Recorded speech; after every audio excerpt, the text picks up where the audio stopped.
must bring the one and only Zach Stuck inside of this show. He is a developer of all-star D2C talent. We have recently learned Appleton, Wisconsin is where all of the great digital talent comes from. And absolutely, I think there's good reason for that. It's probably this guy who has been helping and growing and developing said persons and helping various brands win on the interwebs. Sold Homestead. Big congrats on that. Now, Hollow, MarsMen, going to the moon. I even wonder if I could take this stuff and feel like I'm 25 again, which would be awesome. Everybody, welcome inside of the show, Zach Stuck, co-founder of MarsMen. Get in here, Zach. Get in here. Go. Zach, we appreciate you making the time to join us, brother. Welcome to the show. Likewise. Thanks for having me. Where are you? You guys hear me okay? Yeah, you sound great.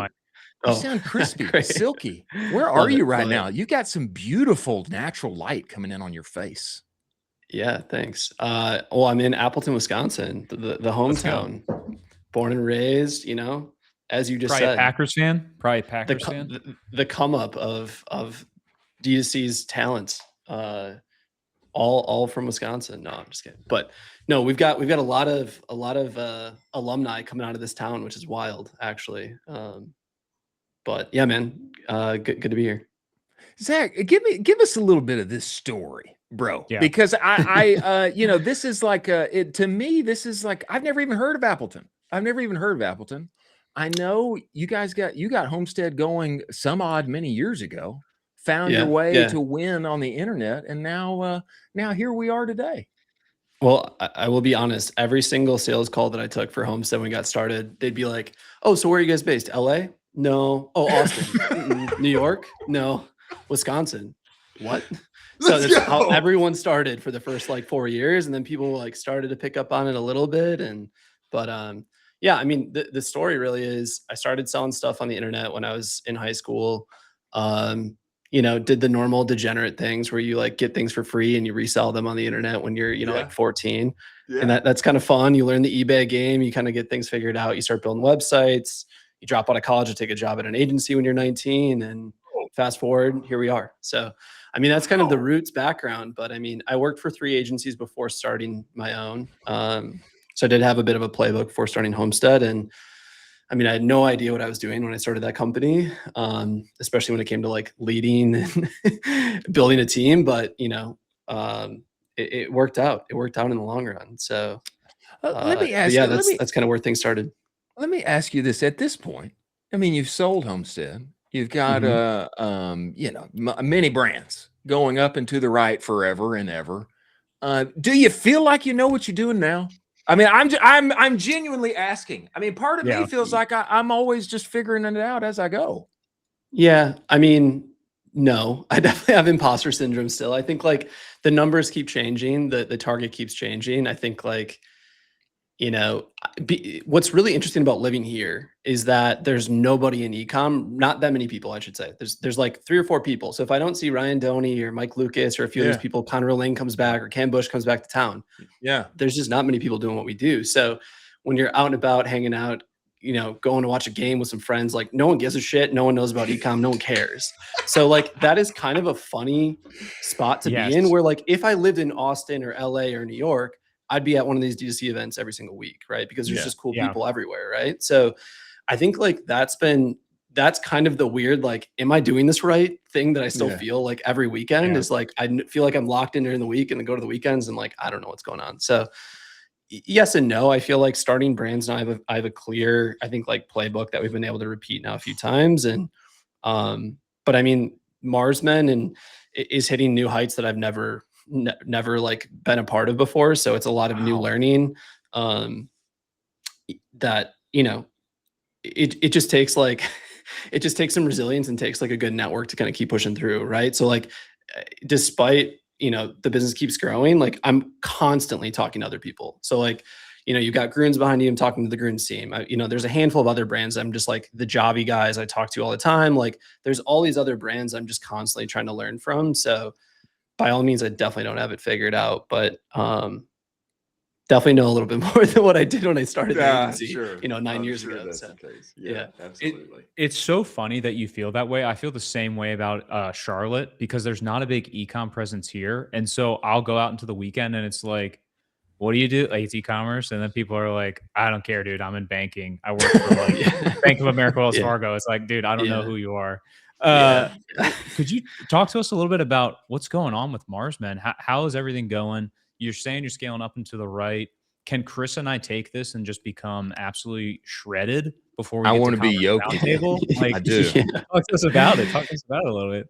Yeah, I mean, like first and foremost, like I always try to give my business partner Benjamin kudos for this. He's the original idea maker of the product, of the formulation, of the concept. So like I didn't come up with MarsMen. Benjamin Smith came up with MarsMen, brought me the idea, and said, "I think we should do this together." Benjamin was the founder of a brand called Disco. It's like a men's skincare brand. Very hard category to be in. Not quite makeup, but like almost there. I think that there's an opportunity now that like the subscription thing is becoming more normalized for consumers, that I think if you were to build Disco now, he probably would have had more success than what he did. But so anyways, Ben brought it to me. Ben, if you go look at photos of Ben is jacked. I've been taking the product as well. And like, I definitely lost some weight. I'm not quite as jacked as Ben by any means, like nowhere near. There's not many people that are, but he's like proof of living out the brand. He like, we had our team offsite. Dude didn't have one drink, like alcoholic drink, none. Wow. Drinking sparkling water the whole trip. He's eating only fruits and vegetables. He is like the MarsMen guy. So, I mean, if you want to follow the full protocol, like you could definitely get jacked. I think, we've had a lot of customers send in insane stories of, we had like a guy with like a 500-600 point lift in testosterone by taking the product for like a few months. Crazy. Wow. So, we've got a clinical study. We've run one already. We're running another.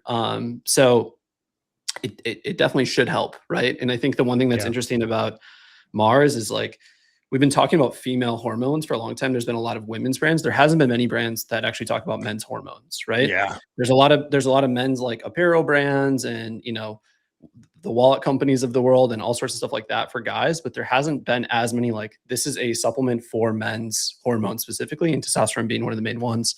It just made a lot of sense. So yeah, I mean, business is going good. We haven't shared our revenue numbers publicly, but we've grown a bit since like the kind of 0 to 100 million run rate in 18 months. So definitely grown since then. We've got some interesting stuff coming. We've got a nationwide retail rollout coming out in the next week. So that should be fun. And that'll be a cool announcement. Can't say who yet, but that'll be a cool one to drop. So yeah, I mean, things are going good. What that deserves? That deserves one of those. That's what it deserves. Zach. Ben recently hanging out with the one and only David Dobrik in Monaco. I mean, unbelievable. Like, are you guys going to be pushing into YouTube? Are you guys thinking about YouTube as a kind of a push forward for the brand? So it's hilarious that you bring that up. That's like my number one project right now as the CMO of Mars is to go crack YouTube. So I don't know if you've seen this, but like there's been a lot of brands that have really scaled their Amazon, especially in the supplement space. And I've talked to as many of them as I can. And YouTube is actually like the number one Halo channel that's been helping even more than TikTok Shop. So that's definitely a big initiative for us, is to continue to take like our meta ads playbook, and go start to build out an ecosystem over there. So yeah, I wouldn't say like the organic YouTube per se, but more on like my normal playbook, which is the ad side. Yeah, what I find fascinating about this, Zach, of course, there's always in what we do, there's the tactical piece, there's, everything that you're doing practically to scale advertising and things like this. But what I find so interesting about MarsMen is that it hits a very real like pain point for men that I think we're often like not thinking about, like frontal lobe. Like it's not like sitting on my forehead every day, but when I hear and I know like, oh yeah, like testosterone is like levels down. Like my 70-year-old granddad had higher testosterone than the teenagers running around. Yeah. On average now. And then you feel that, man, I'm getting a little older. It's like, yeah, I want to be jacked. I want to be like, I want to be macho. It's like one of the few. It's like one of the few like things that you can like pain points that you can really like agitate with men. Like, don't be old and flabby, like feel young and awesome and masculine and feel like that again. It's like one of those few things I feel like for men that you can really hit and really help in a natural way. Yeah. I would agree. And I think that's why it's been working. I think that, we can, when it comes like you take that and then you take it into the marketing side, like there's so many different like pain points, angles, positioning ways that we can go approach this. Right. So yeah, I mean, I think men aren't usually like, I think the bullshit rater is on more. Sorry if I can't swear on this, but Yeah, the you BS can. rater is definitely like up with supplements. I think more men are not willing to try new things, right? I think more women are like, oh, I'll try collagen. I'll try this next thing. I'll try the next hot thing. I think more men are, a little bit more skeptical. So that's kind of like the interesting approach for us is like, we have this thing that we can agitate a bunch of men and kind of be like, hey, this actually could be a good fit. But then we still have to be able to sell them a product that they think is actually going to work and prove to them that it is. So that's the whole other side of like the case studies and all these real stories that we're starting to be able to like really double down on. We've really built out now our brand team who's going to start like going to shoot actual like videos with customers who've had transformations. And I think that's just like help a lot. Baby. So, I mean, I think there's a lot of these brands that run these like before afters, right? And it's like bullshit. So it's like, we want the real stories. And I think once we have that, this thing is going to go even harder. So yeah, that's how we're thinking about it. I want the real stories with Daniel Cormier. Like they're like narrating and interviewing. Yeah, I mean, we literally just shot with Daniel Cormier like a week ago. So let's go. Let's go. Yeah. I just saw like the rough cuts. It's sick. So yeah, no, the team just did a full shoot with him. He's amazing. So let's go. I mean, Zach, you famously have scaled up Hollow socks from 0 to many, many millions of dollars for alpaca socks. What are like the key learnings if you could grab like 1, 2, or 3 from the Zach Stuck playbook that you brought over to MarsMen through that scaling journey? Because you kind of like scaled it up secretively and then you were a little bit more open about it. And then you were like, here's a test we did. Then you pulled it back. And it was kind of like this flirtatious thing you were doing with everybody. Yeah. I mean, Hollow was candidly, like Hollow was a great reason for people to believe in Homestead at the end of the day, right? It was like, hey, we're going to go prove that we can do this ourselves. And I don't know what the last public number that I shared was of Hollow. I mean, we did 47 million last year. We should come close to doubling that this year. So, yeah, it's a big business for just alpaca socks, which is pretty wild. I mean, I think the real sauce of it is that we created new products that allowed us to go tap into new markets, which then just created more TAM, right? And we were able to use the same problem solution methodology in all of our marketing efforts and just go talk to different customers that way. So, we always talk about this, but it's like, we started with the hunter. Great. They have cold feet. They want warm feet. That's awesome. We can like problem solution our way through that. Then it was like, okay, how do we go sell to this person outside of just like this little pocket in Q4? Who are our customers? Oh, some of them are blue collar workers. Let's go build a trade sock. Let's go build a sock for them during the day where that they're on their feet, they're hot, they're sweaty, they're getting blisters on their feet. How can we make a product that actually solves that? Cool. Now let's go figure out what's the product that we can solve for people, more people even year round. And that was compression socks. And so like compression, for the most part, like that was a new product that we were able to say, all right, there's all of these like medical grade like socks that people can buy at like a CVS or a Walgreens. The product actually sucks. They're like cheap, shitty cotton socks. They're made out of a ton of like synthetics and they like actually soak up sweat. And like usually at the end of the day, that's why people like hate wearing compression socks is because of like, they're not soft. They soak up sweat. They start to smell. Like there's all of these downsides. With alpaca, we have all the opposites of that. They're soft. They don't smell. They don't soak up sweat. They wick moisture. Yeah. And so it was like, cool, we can take the same problem solution, just go create a new thing. We took that same methodology with Mars and we just treat it as different pillars, right? So we talk about stress and cortisol. We talk about weight loss. We talk about, muscle building. We talk about all of these different things, right? And each one of those is pockets of spend. So instead of having to create new products, we just created new pillars within the business that we can go target and talk to men about. And so, yeah, I mean, like right now we're going to go double down on sleep, right? So Sleep is when you actually are producing. If you REM Oh, properly and you sleep correctly, that is when you're producing the testosterone for the day. If you sleep poorly, your testosterone and consistently, your testosterone is usually low.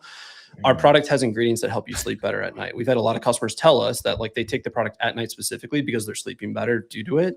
So that's like a whole other pillar, right? Like you wouldn't think a testosterone supplement would be able to talk about sleep. We can talk about sleep because it's actually tied to that same hormone. And like if you continue to tell that problem solution story, it works. So I kind of took that methodology that we learned from dropping new products, and we basically said we can just do that with one. Similar to like Groones, IMA, like all these other ones. I'm sure you see this if you dig into their ad libraries. Like they're talking about so many different things that all tie into the same one product. That's why those businesses scale. That's why MarsMen is scaling.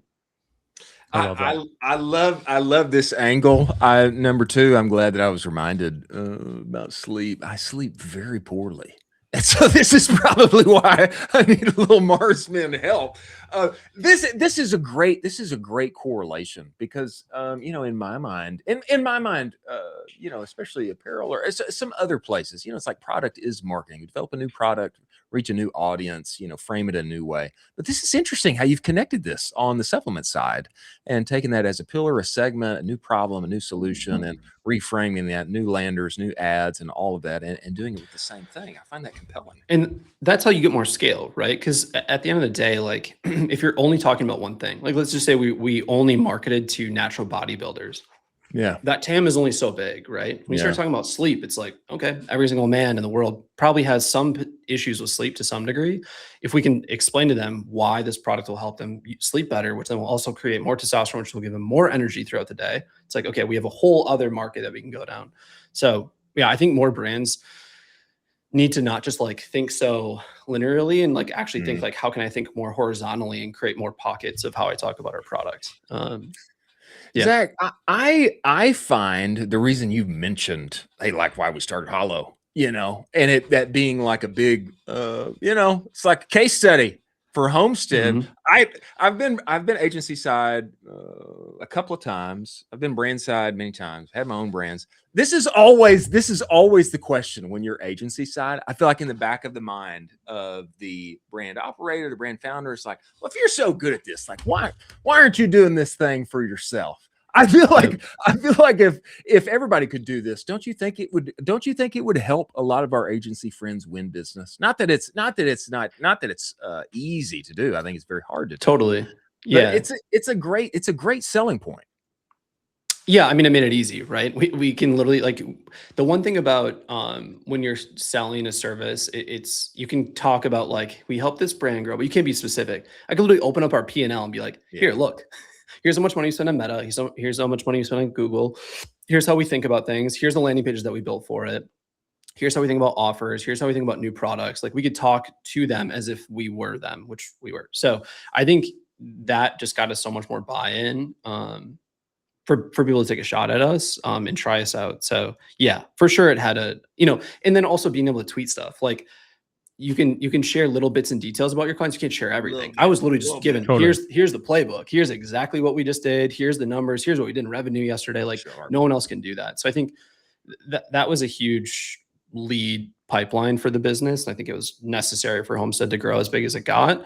I do think it is hard though. Like the balance is really hard. If I didn't have Riley Trotter, who's my business partner and took over CEO of Homestead, I would have never been able to start the brands. Like if I wasn't able to step down, I just wouldn't have had the capacity because, that's the hard thing about even the holdco is like, I've just now brought in a GM of Hollow, Josh Haskins, who's taken over. He came from Nike Strength. Like I wouldn't be able to be putting this time and energy into MarsMen if I didn't have Josh. Right. So I think it's, when you think about, he's got all these different companies. Yeah. But I have like a CEO in one, I have a GM in another, like who will probably become CEO. Like there's all these things that are happening that it's just too hard to do them all well. There's always a problem with one of them. And if you're in the service business, there's always a problem every single day. So it's like I think that everyone should try it if they have ambitions to try it. But I would say like, you need to build the capacity to go do it, which I think that's the hard part. It's like being able to step away from the agency to go start the brand. Sure. I'm so glad you touched on that because I was going to ask you how you balance basically building an $80 million brand while building an 85-person agency.